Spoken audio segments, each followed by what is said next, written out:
দেখুন, অনল আবেদিন সে একজন সাংবাদিক, কিন্তু আমার কাছে সে আমার পরম শুভাকাঙ্ক্ষী এবং পরম আত্মীয়। আমার সঙ্গে তার কোনো রাজনৈতিক সম্পর্ক ছিল না, ব্যক্তিগত সম্পর্ক ছিল। আলাপ আলোচনা গল্প করতে ভালোবাসতাম। আমাদের কোনো খারাপ দেখলে সমালোচনা করতে তিনি কখনো দ্বিধা করতেন না, প্রখর এবং তীক্ষ্ণ সমালোচক। কিন্তু সেই সঙ্গে একটা মানুষ ছিলেন। মানুষের যা যা গুণাবলী থাকা দরকার একজন ভালো মানুষের, সেই গুণাবলীর অনেকটাই তার মধ্যে উপস্থিত ছিল। তার সঙ্গে আমার তাই অত্যন্ত আন্তরিকতা ছিল। আমি অন্য রাজনীতি করতাম, আজও করি, কিন্তু অন্য রাজনীতি করা মানে এটা নয় যে মানুষের সঙ্গে মানুষের সম্পর্ক হবে না।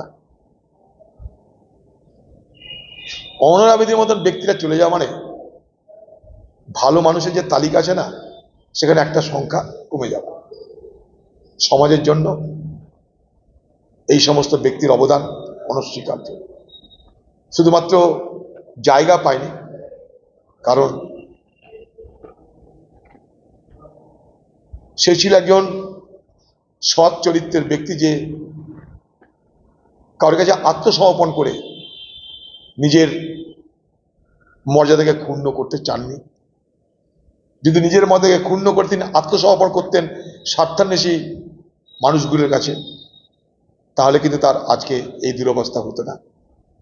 তার মৃত্যুর পিছনে অভাব একটা বড় কারণ। খুব খারাপ লাগছে অনল আবেদিন আমাদের মধ্যে নেই এটা ভেবে। আমি খুব কষ্ট পেয়েছি, খুব দুঃখ পেয়েছি। তার পরিবারের প্রতি আমার সমবেদনা।